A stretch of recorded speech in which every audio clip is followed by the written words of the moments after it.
Good evening, everyone. My name is Lieutenant Luke Pinio with the U.S. Coast Guard, Public Information Officer. Today I'm joined with Rear Admiral Shannon Gilreath, Commander, 5th Coast Guard District, as well as Colonel Roland L. Butler, Jr., Superintendent, Maryland State Police. Tonight we're going to hear from a brief statement from each of them on current updates. And after that, we'll be able to take a few questions, but we do need to keep it brief because we want to get these folks back to work. With that, I'd like to introduce Rear Admiral Shannon Gilreath. Hey, good evening, everyone. First, I'd like to say thank you to all of the first responders that have come out today to assist in looking for these individuals.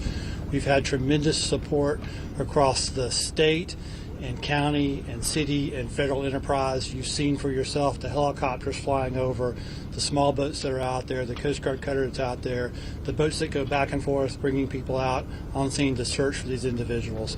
So thank you to this entire community for helping in that regard.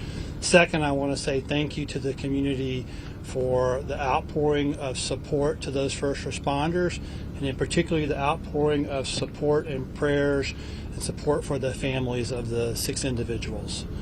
So I would like to announce tonight that based on the length of time that we've gone in this search, the extensive search efforts that we've put into it, the water temperature, that at this point we do not believe that we're going to find any of these individuals still alive.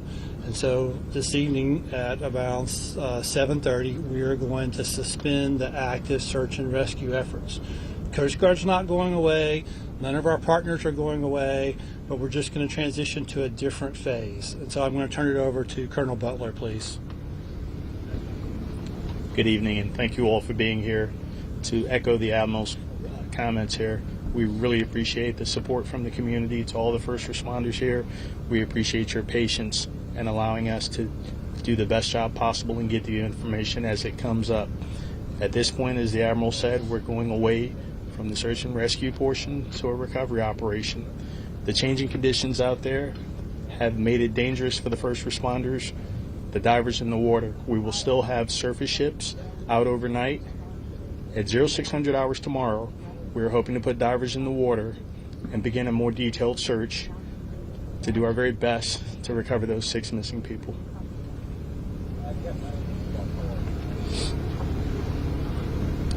Thank you. With that, we have time for just a few questions. We know there's a lot of questions that still have to be answered, and we do have time for just a few. So if we could take a few, please. So do we think it's still just 6?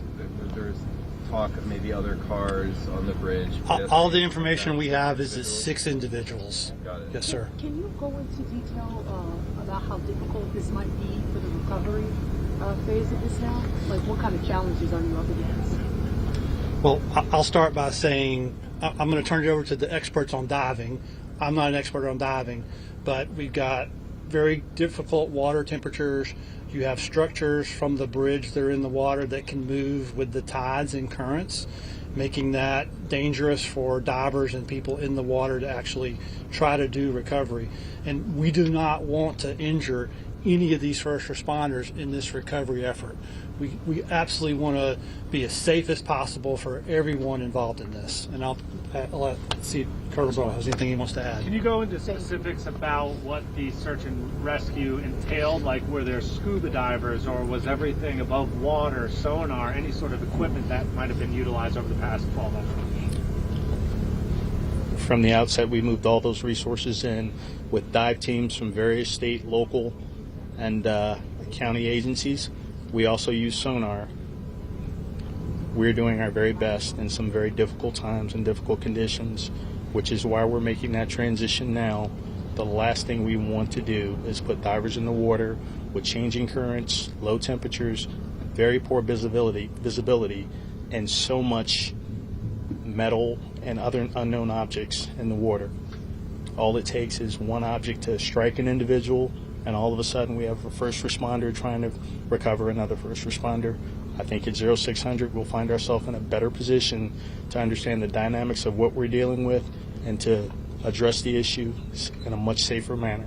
Do the authorities have 6 IDs now, and have those victims each been contacted, those families I should say? I can't speak on that. That's still in the investigative portion of this. Do you think that some of the difficulties in actually retrieving the remains have any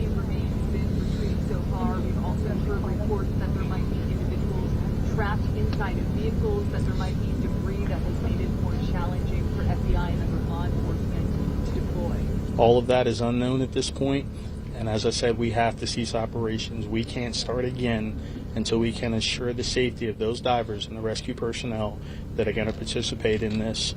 If we look at how challenging it is at a simple motor vehicle crash to extract an individual, I'm sure we can all imagine how much harder it is to do it in inclement weather, when it's cold, under the water, with very limited to no visibility.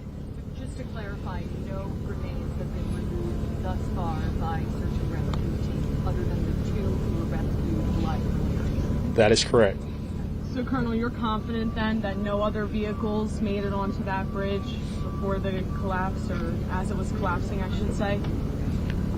Based upon the fact the original information that was provided, the Maryland Transportation Authority Police Department was able to shut down traffic. Is there the possibility that there was another vehicle on there other than those vehicles involved in the construction process? I think we all would have to understand, yes, that's a distinct possibility. As unfortunate as it may be, it's a distinct possibility. However, we don't have any information to support that at this point. When you bring the divers out, do you have an idea of where the individuals are, if they were in cars or not, and do you know how long the recovery effort is going to take? We do not know at this point. I'm sure as you've seen some of the aerial photos, there is a tremendous amount of debris in the water, from containers hanging off ships. We have to make sure those are shored up. We're going to work with structural engineers to help them understand how to navigate and address the challenges of having bridge structure in the water that may be sharp, that could puncture a suit, that could puncture an airline. All of these are things that we must take our time with. Do you know where the victims are located? This last question, by the way. I'm sorry? Where the victims are located in the water? Have you been able to find them yet, or if they're in cars or not? At this point, we do not know where they are, but we intend to give it our best effort to help these families find closure. How might inclement weather tomorrow impact the recovery efforts? Very clearly it could, but we're going to do everything in our power to help these families find closure. How stable has the boat been? How stable has the boat been? How do we get their names, title, spelling? Does anybody have Folks, we're going to be establishing a unified command as well as a joint information center, and I know there's a lot of questions, and we're going to be providing that information where we will continue to provide updates. But that is the extent of our updates tonight. We thank you all for coming. Thank you.